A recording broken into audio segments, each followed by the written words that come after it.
हम सिर्फ आई लव मोहम्मद ही नहीं बोलेंगे, I love Yasin, I love Taha, I love Muzammil, I love Mudassir, I love आका, आई लव नबी, I love Mohammed, I love Mustafa, I love Mujtaba, I love हबीब खुदा, आई लव मोहम्मद।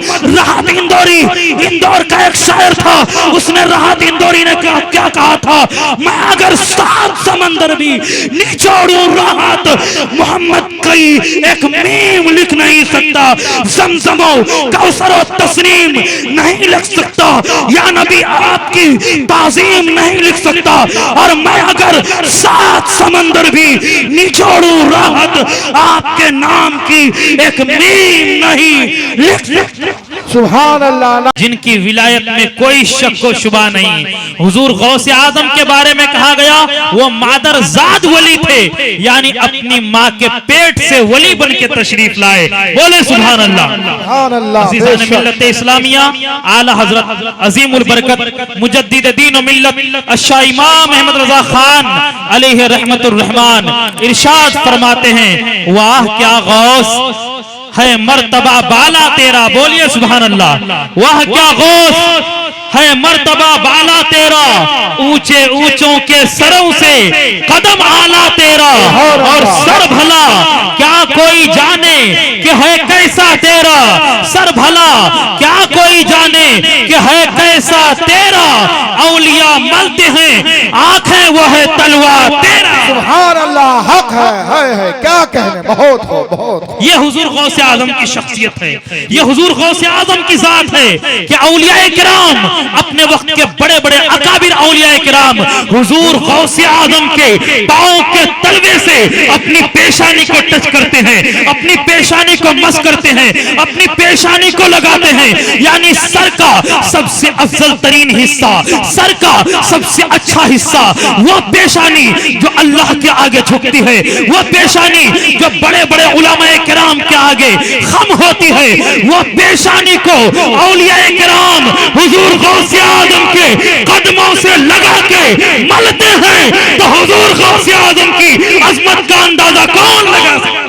बेशक बहुत हो। वो वली कामिल हैं। और एक बात आपको मैं बता दूं, हुजूर गौसे आजम 5वीं सदी हिजरी के मुजद्दिद हैं। बोलिए सुभान अल्लाह। मेरे आका नबी करीम सल्लल्लाहु अलैहि वसल्लम जी आखिरी नबी बन के तशरीफ लाए।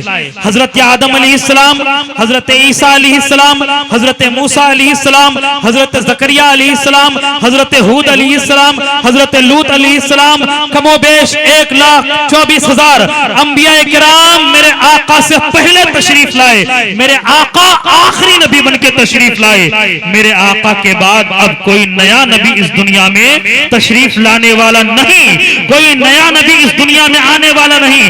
तो लोगों के कुलूब अज़हान के पर्दे में एक सवाल आया कि पहले लोग राह रास्त से भटकते थे, लोग गुमराह होते थे, लोग बिगड़ते थे, तो लोगों को सुधारने के लिए अंबिया किराम की जमात आती थी, रसूलान एज़ाम की जमात आती थी, अंबिया किराम तशरीफ लाते थे। हजरत आदम अलैहिस्सलाम तशरीफ लाए, हजरत ईसा अलैहिस्सलाम तशरीफ लाए, हजरत मूसा अलैहिस्सलाम तशरीफ लाए, हजरत ज़करिया अलैहिस्सलाम तशरीफ लाए, हजरत हूद अलैहिस्सलाम तशरीफ लाए, हजरत लूत अलैहिस्सलाम तशरीफ लाए। अब नबी आखिरुज़्ज़मा की जात है, मेरे आका आखिरी नबी बन के तशरीफ लाए हैं। मेरे नबी के बाद क़यामत तक कोई नया नबी इस दुनिया में आने वाला नहीं। तो अब लोगों के रुश्द हिदायत का काम कौन करेगा? दीन की तबलीग और तरवीज का काम कौन करेगा? अगर लोग गुमराह हो जाएंगे तो लोगों को राह रास्त पे कौन लाएगा? तो नबी आखिरुज़्ज़मा इरशाद फरमाते हैं, ओ लोगों घबराने की जरूरत नहीं। अगर अंबिया किराम अब दुनिया में तशरीफ नहीं लाएंगे, लेकिन एक बात याद रखना, रसूलान एज़ाम इस दुनिया में तशरीफ नहीं लाएंगे, लेकिन एक बात याद रखना, मुजद्दिदीन की जमात इस दुनिया में तशरीफ लाएगी, मुजद्दिदीन का गिरोह इस दुनिया में तशरीफ लाएगा, और मुजद्दिदीन किराम इस दुनिया में तशरीफ लाएंगे और दीन के मिटे हुए नुकूश को जिंदा और ताबिंदा कर देंगे। मेरे नबी ने फरमाया था, इन्नल्लाह अज़्ज़ा व जल्ला यबअसु लिहाज़िहिल उम्मा अला रास कुल्ली मिअति सनतिन मन युजद्दिदु लहा दीनहा। हर सदी में कम से कम एक मर्द कलंदर इस दुनिया में जरूर तशरीफ लाएगा। हर 100 साल में, हर हर शताब्दी में, हर सेंचुरी में, हर 100 साल के अंदर अंदर एक ऐसा अजीम रिफॉर्मर, एक ऐसा अजीम कायद जरूर तशरीफ लाएगा जो दीन के मिटे हुए नुकूश को जिंदा और ताबिंदा कर देगा।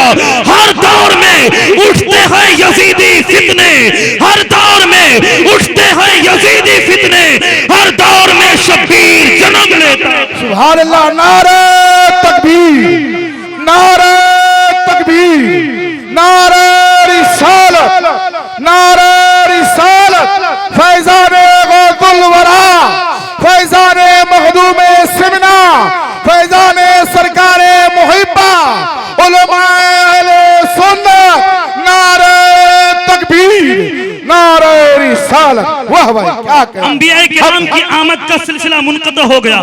जितने भी नबी तशरीफ लाए, तारीख को उठा के पढ़ें, किताबों को उठा के पढ़ें, सब नबी मेरे नबी से पहले तशरीफ लाए, मेरे नबी के बाद कोई नया नबी नहीं आएगा। तो लोगों के रुश्द हिदायत का काम कौन करेगा?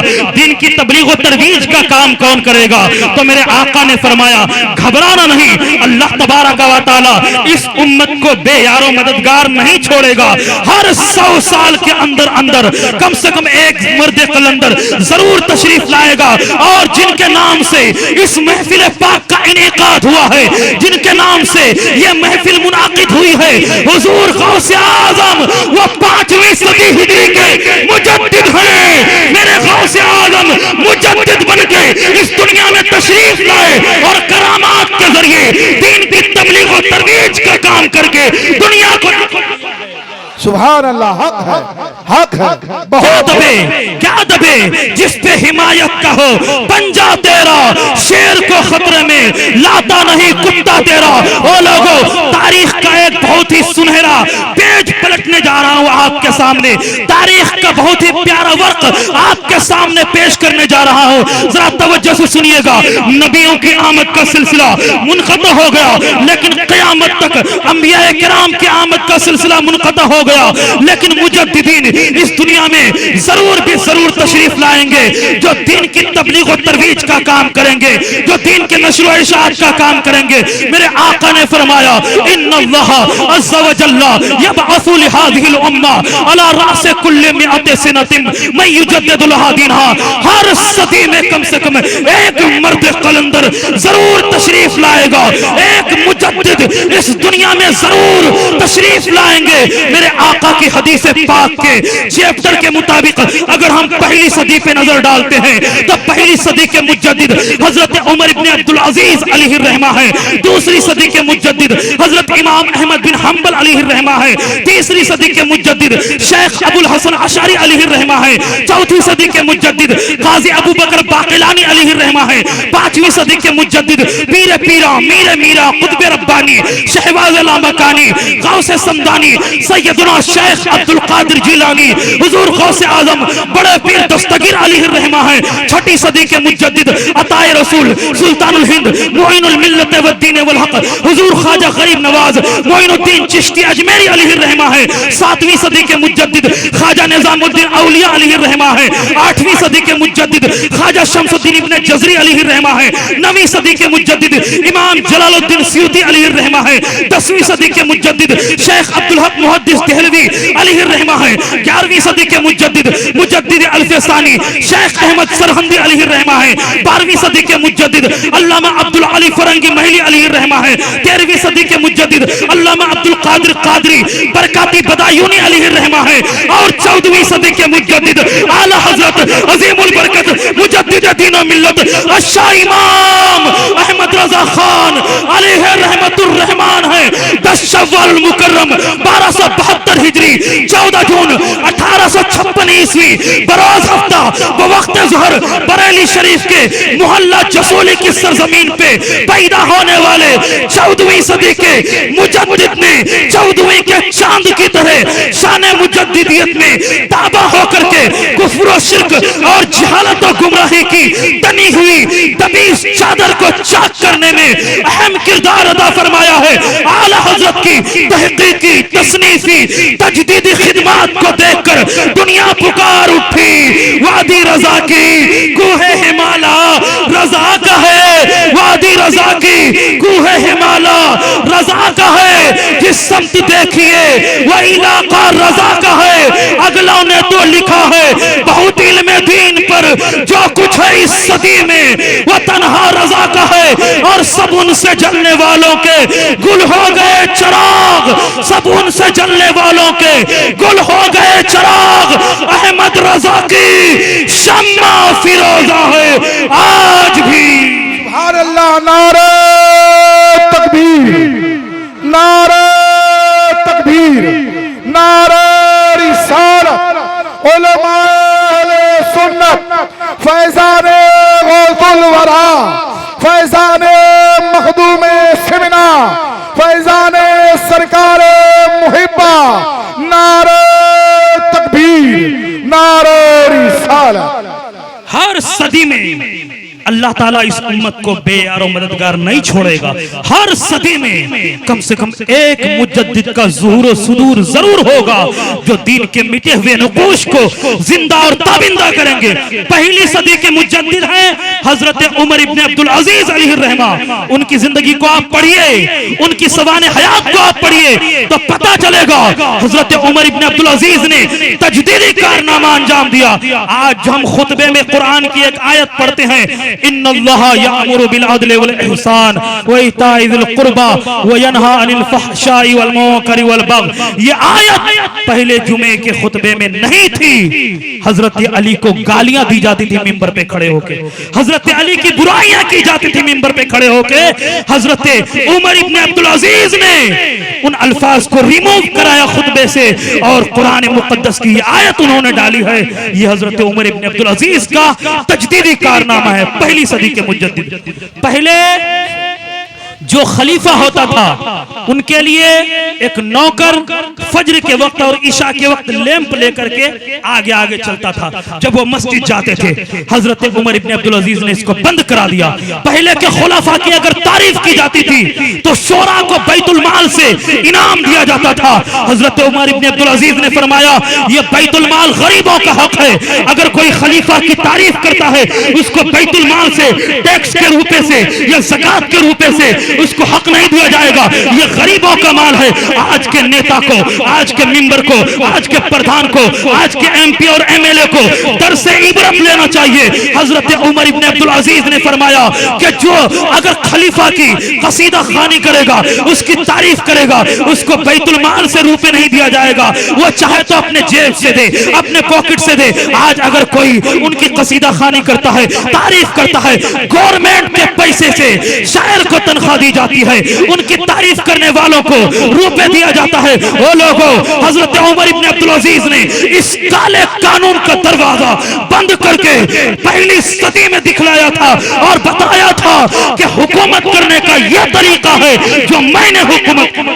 बेशक बेशक हक है। जब वो तख्त पे बैठे तो हजरत उमर फारूक रजी अल्लाह ताला अन्हु के पोते को उन्होंने खत लिखा कि हजरत उमर फारूक अपने जमाने में जो फैसले किया करते थे तो उनके खुतूत और हुक्मनामा मुझे दे दीजिए ताकि उनकी हुकूमत के मुताबिक मैं हुकूमत कर सकूं। बोले सुभान अल्लाह। ये पहली सदी के मुजद्दिद हैं हजरत उमर इब्न अब्दुल अजीज अलैहिर्रहमा। वो लोगों, हर सदी में हर 100 साल के अंदर कम से कम एक मुजद्दिद इस जमीन पे जरूर तशरीफ लाएंगे। आप पढ़ डालिए तारीख को, इतिहास को पढ़ डालिए तो आपको पता चलेगा एक जमाना था, मुगलिया सल्तनत थी, मुगलिया सल्तनत के अराकीन की हुकूमत थी। वो अकबर बादशाह के बारे में आपने पढ़ा होगा और सुना होगा कि अकबर बादशाह ने अपने जमाने में एक दीन की बुनियाद डाली थी। उस दीन का नाम था दीन इलाही। अकबर ने दीन इलाही की बुनियाद, पहले तो अकबर ठीक ठाक मुसलमान मालूम होता था, 5 वक्त नमाज पढ़ता था, वो रोजे रखता था और मुसलमानों के साथ जमात के साथ नमाज अदा करता था, दिगर इस्लामी अहकाम की पाबंदी करता था। लेकिन अकबर के दरबार में जब उलमाए सू की आमद और रफ्त होने लगी, उलमाए सू आने जाने लगे तो अकबर का ज़हन उन लोगों ने मुंतशिर कर दिया। अकबर से उलमाए सू कहने लगे कि अब नबी आखिर ज़मा का मजहब बहुत दिन चल गया, अब 1000 साल कंप्लीट होने के करीब है। नबी करीम सल्लल्लाहु अलैहि वसल्लम 20 अप्रैल 571 ईस्वी 12 रबीउल अव्वल शरीफ में आमिना के आंगन में पैदा हुए और अकबर बादशाह का जब जमाना था, मजहब इस्लाम को इस दुनिया में तशरीफ लाए हुए तकरीबन 1000 साल कंप्लीट हो गया था। अकबर बादशाह की कान भर दी गई। अकबर बादशाह को उनके चाटुकारों ने, उनके खादिमों ने, उलमाए सू ने कहा नबी आखिर ज़मा का मजहब 1000 साल चल गया, अब दीन में तजदीद की जरूरत है, अब नए दिन को लाने की जरूरत है, दीन को अपडेट करने की जरूरत है। उलमाए सू ने कहा हाँ, एक काम किया जाए, एक दूसरा दीन बना दिया जाए। उस दीन का नाम उन लोगों ने दीन इलाही रखा। और सुनिए ताज्जुब की बात, वो जमाना था मुजद्दिद अल्फसानी शेख अहमद सरहंदी का जमाना और अकबर बादशाह का जमाना एक ही जमाना था। 990 हिजरी में एक दिन की बुनियाद डाली गई, उस दिन का नाम है दीन इलाही। अकबर बादशाह की तारीख को आप पढ़ डालिए, जो मुगलिया सल्तनत का बादशाह था उसने एक दिन की बुनियाद डाली थी, उस दिन का नाम दीन इलाही।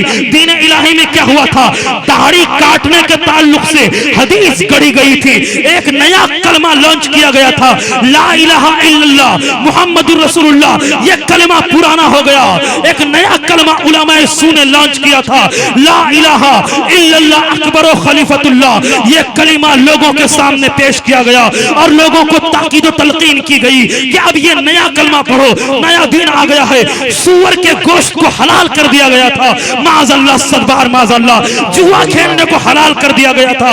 नमाज के बारे में कहा गया था कोई जरूरी नहीं है नमाज पढ़ना। रोजे के बारे में कहा गया था रोजा रखना कोई जरूरी नहीं है। सूअर के गोश्त को हलाल कर दिया गया था, सूद को हलाल कर दिया गया था, दाढ़ी काटने के ताल्लुक से हदीस गढ़ी गई थी।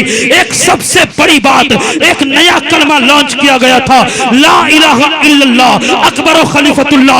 उस जमाने में मुजद्दिद अल्फसानी ने तजदीदी कारनामा अंजाम दिया है। मुजद्दिद अल्फसानी ने फरमाया, आए अकबर के चाटुकारों, आए अकबर के खादिमों, आए अकबर के मानने वालों, दीन इलाही नहीं चलेगा, अगर चलेगा तो दीन मुहम्मदी चलेगा, नबी आखिर ज़मा का दीन चलेगा। और मुजद्दिद अल्फसानी, इसलिए उनको अल्फसानी मुजद्दिद कहा जाता है, यानी अल्फ अव्वल अरबी में मियातुन का माना 100 और अल्फ का माना 1000, यानी 1000 साल कंप्लीट हो गया। अब दूसरा 1000 साल शुरू हो गया, अल्फ अव्वल कंप्लीट हो गया है, अल्फ सानी शुरू हुआ। तो मुजद्दिद अल्फ सानी 11वीं सदी हिजरी के मुजद्दिद हैं। उन्होंने कहा अकबर दीन इलाही की बुनियाद तूने डाला है, लेकिन मैं नाकाम कर दूंगा। मुजद्दिद अल्फ सानी ने सर उठाया है, तजदीदी कारनामा अंजाम दिया है। एमपी के अंदर एक जगह है ग्वालियर, ग्वालियर के जेल में मुजद्दिद अल्फ सानी को कैद कर दिया गया। लेकिन जेल के अंदर कौन लोग होते हैं, चोर, लुच्चे, उचंगे, बदमाश, डकैत, इस तरह के लोग कैद खाने में होते हैं। मुजद्दिद अल्फसानी को जब ग्वालियर के जेल में कैद कर दिया गया, ग्वालियर के जेल में वो गए हैं और ग्वालियर के जेल का नक्शा ही बदल दिया है, वहां का निजाम ही पलट के रख दिया है। जितने जुआबाज थे, जितने शराबी थे, जितने अय्यार थे, जितने मक्कार थे, जितने शरीफ थे, तमाम के तमाम को जेल के अंदर मुजद्दिद अल्फसानी ने दीन इस्लाम से जोड़ दिया है। ये मुजद्दिद अल्फसानी 11वीं सदी हिजरी में तजदीदी कारनामा अंजाम देते हैं। हर दौर में उठते हैं यजीदी फितने, हर दौर में शब्बीर जन्म। सुभान अल्लाह, बेशक नारे तकबीर, नारे तकबीर, नारे रिसालत। उलमाए अहले सुन्नत, फैजाने गौसुल वरा, फैजाने मखदूमे सिमना, फैजाने सरकारे मुहिब्बा, मसले के आला हजरत, नारे तकबीर, नारे रिसालत। बेशक ला शक लोगों के सामने मैंने मुजद्दिदीन की फहरिस्त पेश की है। इंशाअल्लाह हुजूर गौसे आजम की सीरत और शख्सियत पे भी बात होगी, क्योंकि हुजूर गौसे आजम पीरे पीरा ये 5वीं सदी के मुजद्दिद है। बोले सुभान अल्लाह, 5वीं सदी हिजरी के। इस बात को आज की इस महफिल से याद करके उठिएगा कि गौसे आजम 5वीं सदी हिजरी के मुजद्दिद है। कितने? 5वीं सदी हिजरी के। सुनिए, हजरत औरंगजेब आलमगीर भी अपने वक्त के मुजद्दिद। बोले सुभान अल्लाह। सुभान अल्लाह, बेशक। औरंगजेब आलमगीर हक है। बाप अगरचे थोड़ा बिगड़ा हुआ था, बाप अगरचे थोड़ा बिगड़ा हुआ था, लेकिन बेटा अपने वक्त का मुजद्दिद है। बोले सुभान अल्लाह। बेशक हक है। औरंगजेब आलमगीर किनके साहिबजादे हैं? शाहजहां बादशाह, जिसने ताजमहल बनाया आगरा में। शाहजहां बादशाह और उनकी बीवी मुमताज महल, इन दोनों के मिलाप से जो बच्चा पैदा होता है, अपने वक्त का मुजद्दिद हजरत औरंगजेब आलमगीर। बेशक। और हजरत औरंगजेब आलमगीर की सीरत और शख्सियत को सुने, उन्होंने तजदीदी कारनामा अंजाम दिया। मदारिस और मसाजिद की तामीर और तरक्की में उन्होंने कलीदी किरदार अदा किया। बोले सुभान अल्लाह। कलीदी किरदार अदा किया। उस जमाने में फिक़े हनफी, ये उलमा जानते हैं, फिक़े हनफी की एक किताब थी हिदाया, कुदूरी, नूरुल एजाज, नूरुल अनवार, ये बहुत सारी किताबें हैं उसूल फिक़ह और फिक़ह की। लेकिन हिदाया के बाद उस जमाने में अगर सबसे ज्यादा मोतबर लोग किसी किताब को मानते, वो फतावा आलमगीरी को मानते थे। बेशक, ला शक फी हाज़िल कलाम। खुश माशाअल्लाह। उन्होंने उस जमाने में उलमाए किराम की एक टीम तैयार की, और उस जमाने में 4 लाख रुपए, चैट जीपीटी से पूछिए कि उस जमाने का 4 लाख आज का कितना बनता है। काफी ज्यादा रकम, 4 लाख रुपए उस जमाने में उन्होंने फतावा आलमगीरी की तरतीब और तदवीन पे खर्च किया था। उलमाए किराम की एक पाकीज़ा जमात थी, और वो सम्मान था, वो ताज़ीम थी उलमाए किराम की, कि उलमाए किराम से कहा गया था आप लोग फतावा आलमगीरी की तरतीब और तदवीन का काम करें, और उस काम की जिम्मेदारी मुल्ला निजामुद्दीन के सुपुर्द की गई थी। डेली रोजाना एक पेज, एक सफा हजरत औरंगजेब आलमगीर उनसे सुनते, वह पढ़ते, ये सुनते। इस तरह फतावा आलमगीरी की तरतीब और तदवीन का काम हुआ। अगर हाई कोर्ट में, सुप्रीम कोर्ट में मुसलमानों का मुकदमा जाए, मुसलमानों के पर्सनल लॉ से टच करता हुआ कोई मैटर जाए, तो वहां के जज और एडवोकेट लोग जो पढ़े लिखे हैं, वो आज भी फतावा आलमगीरी की रोशनी में फैसला करते हैं। या इंसाइक्लोपीडिया किसने तैयार किया? औरंगजेब आलमगीर ने।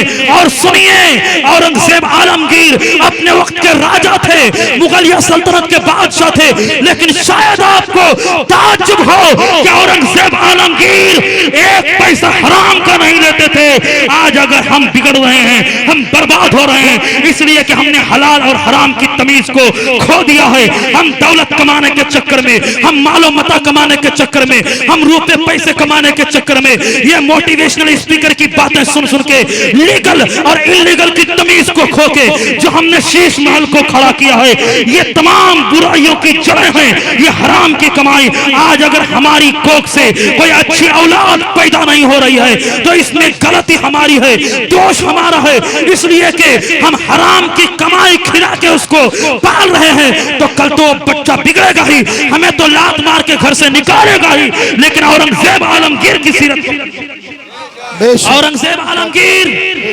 वो मुगलिया सल्तनत के राजा थे, लेकिन अपने हाथ से कुरान लिखते थे। बोले सुभान अल्लाह। अपने हाथ से कुरान लिखते थे और हदिया करते थे। आज भी मदीना मुनव्वरा में उनके हाथ से लिखा हुआ 2 कुरान मौजूद है। बोले सुभान अल्लाह, सुभान। 2 कुरान आज भी मदीना मुनव्वरा की सरजमीन पे मौजूद है। हम एक खत्म करने में हालत खराब हो जाती लोगों की। रमजान के महीने में भी एक खत्म कुरान नहीं पढ़ पाता, लेकिन वो लिखा करते थे। और सुनिए, इंडिया की पुरानी लाइब्रेरियों का जायजा लीजिए, शायद खुदा बख्श लाइब्रेरी पटना में भी हो, पुरानी लाइब्रेरियों का जायजा लीजिए तो आपको पता चलेगा औरंगजेब आलमगीर के हाथ से लिखा हुआ कुरान बहुत सारी लाइब्रेरियों में आज भी मौजूद है। वो अपने हाथ से टोपी बनाया करते थे, और उन्होंने वसीयत की थी, वो लोगों जब मैं इंतकाल कर जाऊं तो एक बात सुनो, ये मैंने कुरान को अपने हाथ से लिखा है और हदिया किया है लोगों को, उससे कुछ रुपए हैं मेरे पास, और मैंने टोपी बुना है, टोपी बनाया है, उसके भी कुछ रुपए हैं मेरे पास। जब मैं मर जाऊं ना, तो जो जिन रुपयों को मैंने कुरान लिख करके हासिल किया है, उनको गरीबों में तकसीम कर देना। बोले सुभान अल्लाह। गरीबों में तकसीम कर देना। और जिन रुपयों को मैंने टोपी बना के हासिल किया है, मेरे कफन के लिए उन रुपयों को इस्तेमाल करना। सुभान अल्लाह। आज कोई गारंटी दे सकता है, हम और आप में से कोई भी इस मजमे में खड़े होकर बोल सकता है कि मैं जब मरूंगा तो किस रूपे से मुझे कफन दिया जाए। गौर करने सोचने की बात है। आज हम जायजा लें, हम किस मोड़ पे खड़े हैं, हम कहाँ खड़े हैं लोगों, हमको किस रूपे से कफन दिया जाएगा, हमने कभी गौर किया है? अल्लाह अकबर। औरंगजेब आलमगीर जैसे बादशाह ने टोपी बुन के कहा था, वो लोगों जो रूपे हासिल हुए हैं उन रूपियों को बेच करके उन रूपियों के जरिए से मुझे कफन देना। ये औरंगजेब आलमगीर की जात है। आज हम हलाल और हराम की तमीज को खोते हैं, उन्हीं रूपियों से मुझे कफन दिया जाएगा तो कब्र में अजाब नहीं होगा तो और क्या होगा। और औरंगजेब आलमगीर खुद हाफिज कुरान थे, बोले सुभान अल्लाह, आलिम दीन थे। और जब कोई आलिम दीन उनके दरबार में तशरीफ लाते तो 1-2 मील नहीं बल्कि 12 मील अपने दरबार से निकल जाते, अपने घर से बाहर निकल जाते और खड़े रहते कि आलिम दीन मेरे घर तशरीफ ला रहे हैं। अल्लाह अकबर। आलिम दीन की इतनी इज्जत थी, इतना सम्मान था, इतना वकार था। जब आलिम दीन की इतनी इज्जत थी कि इंडिया का राजा औरंगजेब आलमगीर आलिम दीन की ताजीम के लिए अपने दरबार से 12 मील घर से बाहर निकल के ताजीम के लिए, सम्मान के लिए गुलदस्ता लेके या दूसरी तरह से खड़ा रहता था, तब इंडिया सोने की चिड़िया कहलाता था। आज अगर हम मिटाए जा रहे हैं, बर्बाद किए जा रहे हैं, तबाह किए जा रहे हैं, इसलिए कि हमने अपने मुक्तदा की इज्जत करना छोड़ दिया है, हमने अपने पेशवा की इज्जत करना छोड़ दिया है, हमने अपने अइम्मा किराम की ताज़ीम व तौक़ीर छोड़ दिया है, हमने मुदर्रिसीन पे तनकीद करना शुरू किया है, हमने मुअज्जिन की तनकीद करना शुरू किया है। ओ लोगों, अगर चाहते हो कि तुम्हारी भलाई हो, तुम अच्छे रास्ते आ जाओ, तुम्हारी इज्जत बहाल हो जाए, तो उलमा किराम की वही ताज़ीम करो जो औरंगजेब आलमगीर किया करते थे कि अपने घर से 12 मील आगे निकल करके आलिम दीन की ताज़ीम के लिए खड़े रहे। सुभान अल्लाह। नारे तकबीर, नारे तकबीर, नारे रिसालत, नारे रिसालत। उलमाए अहले सुन्नत, उलमाए अहले सुन्नत, फैज़ाने गौसुल वरा, फैज़ाने मखदूम सिमिना, फैज़ाने सरकारे मुहिब्बा, फैज़ाने आला हज़रत। नारे तकबीर, नारे रिसालत। औरंगजेब आलमगीर अलैहि रहमा है आज का कोई मिंबर, है आज का कोई प्रधान, एमएलए एमपी तो दूर की बात है, कोई मिंबर और प्रधान जो 1 किलोमीटर भी आगे बढ़ के रहता हो, खड़ा रहता हो। उलमाए किराम का ये सम्मान था पहले। औरंगजेब आलमगीर की शख्सियत को पढ़ें, अल्लाह की कसम वाज़ेह तौर पे किताब में ये बात लिखी है कि 1-2 मील नहीं 12 मील आगे बढ़ते थे। और आज क्या है उलमा की इज्जत आप खुद जानते हैं। एक लोटा मस्जिद से गायब हो जाए तो इल्जाम इमाम साहब, ये लोटा क्या हो गया, मस्जिद की चटाई टूट गई। चटाई कैसे टूट गई? अल्लामा अब्दुल सत्तार हमदानी से मैंने सुना था कि सुन्नियों की 4 किस्में हैं। KKS खंजरे खूंखार सुन्नी, TTS टनाटन सुन्नी, PPS पिलपिला सुन्नी, GTS गुलाबी तबीयत सुन्नी। ये बचपन में मैंने अल्लामा अब्दुल सत्तार हमदानी से सुना था। और आज मुझे कहना पड़ रहा है कि मुक्तदियों की भी 4 किस्में हजरत, मुक्तदियों की भी 4 किस्में हैं। PNM पक्का नेक मुक्तदी, पहली किस्म PNM पक्का नेक मुक्तदी, दूसरी किस्म NM नेक मुक्तदी, तीसरी किस्म KM कमीना मुक्तदी, चौथी किस्म PKM पक्का कमीना मुक्तदी। ये मुक्तदियों की 4 किस्में हैं आज के जमाने में। NPM PNM पक्का नेक मुक्तदी। इस कैटेगरी में कौन लोग हैं? पान की दुकान में, चाय की दुकान में, चौक चौराहे पे कोई इमाम साहब की बुराई कर रहा है। इमाम साहब जब आए थे 1 साल पहले पतले दुबले से थे, खा खा के देख रहे हो कितना मोटा गए हैं। ये इमाम साहब की बुराई कर रहे हैं बैठ के। इमाम साहब घर गए थे, 1 दिन ज्यादा रह के आए हैं। एक आदमी बुराई कर रहा है, दूसरा उसके करीब। खबरदार, इमाम साहब की बुराई नहीं करोगे, एक लफ्ज इमाम साहब के खिलाफ नहीं बोलोगे। मैं कुछ नहीं सुनना चाहता हूं इमाम साहब के खिलाफ, मैं कुछ नहीं सुनूंगा मुदर्रिस और आलिम दीन के खिलाफ। जो अपने सामने आलिम और इमाम और मुअज्जिन की बुराई ना करने दे, किसी को बुराई ना सुने, यह है PNM, पक्का नेक मुक्तदी। ये अपने आगे किसी आलिम की बुराई नहीं सुनेगा, PNM, पक्का नेक मुक्तदी। और दूसरी किस्म है मुक्तदियों की NM, नेक मुक्तदी। कोई चाय की दुकान पे बैठ के इमाम साहब की बुराई कर रहा है, खूब गीबत चुगलखोरी, पान की दुकान पे बैठ के खूब बुराई कर रहा है, दूसरा साइड में बैठा हुआ है, तुम बुराई कर रहे, तुम्हारा मामला तुम जानो, तुम्हारा अमल तुम समझो, तुम भुगतोगे, मैं तो बुराई नहीं करूंगा। वो चुपके से निकल जाता है, लेकिन बुराई नहीं करता है। वो है NM, नेक मुक्तदी। ये दो किस्म हो गई। तीसरी किस्म है KM, कमीना मुक्तदी। वो KM कैटेगरी में कौन लोग आते हैं? वो इमाम साहब के सामने कुछ नहीं बोलेगा, लेकिन इमाम साहब के पीठ पीछे चाय की दुकान में, पान की दुकान में, चौक चौराहे पे, मचान पे बैठ के, इमाम साहब आजकल कुछ ज्यादा ही छुट्टी ले रहे हैं, मुदर्रिस साहब आजकल कुछ ज्यादा ही छुट्टी ले रहे हैं। उस बार गए थे तो एक दिन 4 घंटा लेट आए थे। मुअज्जिन साहब दिसंबर महीने की 5 तारीख को जोहर के वक्त आजान देने में 1 मिनट 36 सेकंड लेट कर दिए थे। ये पीठ पीछे बुराई करने वाले। ये है KM, कमीना मुक्तदी, सामने कुछ नहीं बोलेगा। चौथी किस्म में वो लोग आते हैं PKM, पक्का कमीना मुक्तदी।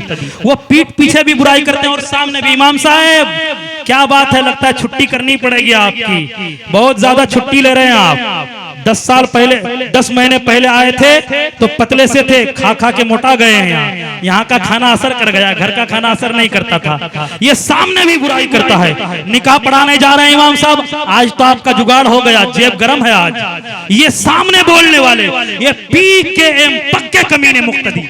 ये 4 किस्में हैं हजरत आज मुक्तदियों की। आने लगी जो पास में दौलत हराम की, आने लगी जो पास में दौलत हराम की, रस्में तमाम भूल गए एहतराम की, सुन्नत नफल का जिनको अभी तक नहीं पता, कमियां निकालने लगे वो भी इमाम की। ये आज हमारे मुआशरे का हाल है, ये आज हमारी सोसाइटी का हाल है। औरंगजेब आलमगीर की जिंदगी को देखें, वो उलमाए किराम की किस तरह ताजीम करते थे। अपने घर से 12 मील बाहर निकल के करके उलमाए किराम की ताजीम और तौखीर के लिए खड़े रहते थे। ये रविश हमें लौटानी पड़ेगी, ये रवैया हमें लौटाना पड़ेगा लोगों, तब हमारी इज्जत बहाल होगी, तब हमारा वही वकार होगा जो आज से 600 साल 500 साल पहले हमारी इज्जत थी। आज से 300 साल 200 साल पहले हमारा वकार था। हजरत औरंगजेब आलमगीर एक मुजद्दिद बनके इस दुनिया में तशरीफ लाते हैं और दीन की तबलीग और तरवीज का काम करते हैं। हर दौर में उठता है यजीदी फितना, हर दौर में शब्बीर जन्म। बेशक हक है, सुभान अल्लाह। 14वीं सदी के मुजद्दिद हैं आला हजरत अजीमुल बरकत, बोले सुभान अल्लाह। 14वीं सदी के मुजद्दिद 10 शव्वाल मुकर्रम 1272 हिजरी 14 जून 1856 ईस्वी बरोज हफ्ता बवक्त ज़ोहर बरेली शरीफ के मोहल्ला जसोली की सरजमीन पे पैदा होने वाले मुजद्दिद ने इस दुनिया में बहुत बड़ा इनकलाब पैदा फरमाया। जब नबी के गुस्ताखों ने कहा था कि ईद मिलादुन नबी मनाना बिदअत है माअज़ल्लाह, तब आला हजरत ने अपने हाथ में कलम संभाला था और आला हजरत ने एक किताब तहरीर फरमाई थी, अन-नईमुल मुकीम फी फरहत मौलिदिन नबी करीम। ये किताब लिख करके आला हजरत ने बताया था कि ईद मिलादुन नबी मनाना 22 अज्र है, 22 सवाब है, 22 नेकी है। जब कुछ लोगों ने कहा था नबी करीम सल्लल्लाहु अलैहि वसल्लम के नाम को सुन करके अंगूठा चूमना बिदअत और गलत है माअज़ल्लाह, ऐसे दौर में आला हजरत ने अपने हाथ में कलम संभाला और मेरे इमाम ने आला हजरत अजीमुल बरकत ने मुनीरुल आइन फी हुक्म तकबीर बहमैन नामी किताब लिखकर बताया कि अंगूठा चूमना 22 अज्र है, 22 सवाब है, 22 नेकी है। आला हजरत नबी के इश्क में लिखते रहे, नबी की मोहब्बत में लिखते रहे और आला हजरत बहुत बड़े आशिक रसूल थे। ओ लोगों, अगर आज आप चाहते हैं दुनिया में इनकलाब पैदा हो जाए, दुनिया में क्रांति पैदा हो जाए, दुनिया में तब्दीली हो जाए, तो नबी करीम के उस शाख के रास्ते पे चल के आपको चलना पड़ेगा। आला हजरत अजीमुल बरकत कितने बड़े आशिक आशिक रसूल थे उसका अंदाजा इस बात से आप लगा सकते हैं कि देवबंदी मकतबे फिक्र का सरखेल अशरफ अली थानवी बोलता है कि आला हजरत इमाम अहमद रजा बहुत बड़े आशिक रसूल थे। वो हमें काफिर कहता है लेकिन इश्क रसूल की बुनियाद पे कहता है, किसी और बिना पे नहीं कहता है। ये किसने कहा था? अशरफ अली थानवी जैसे इंसान ने आला हजरत के बारे में कहा था। आला हजरत बहुत बड़े आशिक रसूल थे। और लोगों, आला हजरत ने नबी के इश्क का बदला दुनिया में भी पाया है, आखिरत में भी पाया है। क्यों? इसलिए कि उन्होंने नबी से प्यार किया था, नबी से मोहब्बत किया था। और सुनिए, आज भी खान वादाए आला हजरत के अंदर वो जज्बा बेदार है। आज जब कानपुर के अंदर नौजवानों ने आई लव मोहम्मद का बोर्ड लगाया तो कुछ शरपसंद अनासिर ने उस बोर्ड को फाड़ दिया, लेकिन मुकदमा उन पे दर्ज नहीं किया गया, FIR उनके नाम पे दर्ज नहीं किया गया। बोर्ड को उन लोगों ने फाड़ा था लेकिन उनके नाम पे FIR दर्ज नहीं किया गया। उल्टे मुसलमानों के नाम पे, कानपुर के नौजवान बच्चों के नाम पे FIR दर्ज कर दिया गया। और लोग सड़कों पे उतर आइए कि लोगों, हम आई लव मोहम्मद कह सकते हैं इसलिए कि हमारा फंडामेंटल राइट है, ये हमारा मौलिक अधिकार है, ये हमारा बुनियादी हक है। हम आई लव मोहम्मद बोलेंगे। और लोग आई लव इस्लामपुर बोल सकते हैं, आई लव किशनगंज बोल सकते हैं, आई लव दार्जिलिंग बोल सकते हैं, आई लव मोहम्मद क्यों नहीं बोल सकते? जब मैं इस्लामपुर बस स्टैंड पहुंचा तो देखा वहां आई लव इस्लामपुर का बोर्ड लगा है। क्यों? इस्लामपुर के अंदर तो कुछ बुराई भी है, कुछ अच्छाई भी है, उसके बावजूद आई लव इस्लामपुर बोला जा सकता है। तालकोला के अंदर कुछ अच्छाइयां भी है, कुछ बुराइयां भी है, उसके बावजूद तालकोला के बस स्टैंड के करीब आई लव तालकोला का बोर्ड लगा है। दार्जिलिंग के अंदर कुछ अच्छाइयां भी है, कुछ बुराइयां भी है, उसके बावजूद दार्जिलिंग में आई लव दार्जिलिंग का बोर्ड लगा है। मालदा में कुछ अच्छाइयां भी है, कुछ बुराइयां भी है, उसके बावजूद आई लव मालदा का बोर्ड लगा है। सुरजापुर में कुछ अच्छाइयां है, कुछ बुराइयां है, उसके बावजूद सुरजापुर में आई लव सुरजापुर का बोर्ड लगा है।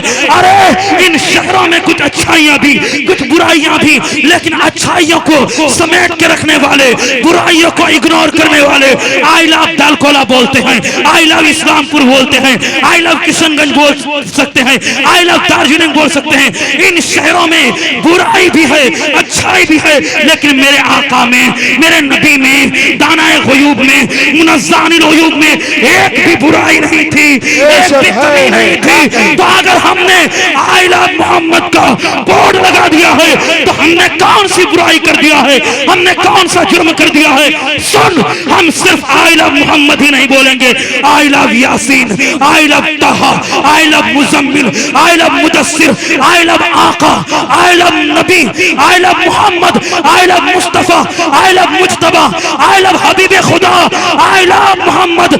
राहत इंदौरी, इंदौर का एक शायर था, उसने राहत इंदौरी ने क्या कहा था? मैं अगर 7 समंदर भी निचोड़ूं राहत मोहम्मद की एक मीम लिख नहीं सकता, ज़मज़मो कौसरो तस्नीम नहीं लिख सकता, या नबी आपकी ताज़ीम नहीं लिख सकता। और मैं अगर 7 समंदर भी निचोड़ूं राहत आपके नाम की एक मीम नहीं लिख सकता। सुभान अल्लाह, नारे तकबीर, जोर से लगा, नारे तकबीर, नारे रिसालत, मसलके आला हजरत, उलमाए अहले सुन्नत, नारे तकबीर, नारे रिसालत। लोगों, हालात बहुत बुरे हो चुके हैं। आज आई लव मोहम्मद कहने पे पाबंदी आयद करने की कोशिश की जा रही है। अगर तुम अभी खामोश रहे तो कल अल्लाह अकबर कहने पे भी पाबंदी लग जाएगी, कल सरकार की आमद मरहबा कहने पे भी पाबंदी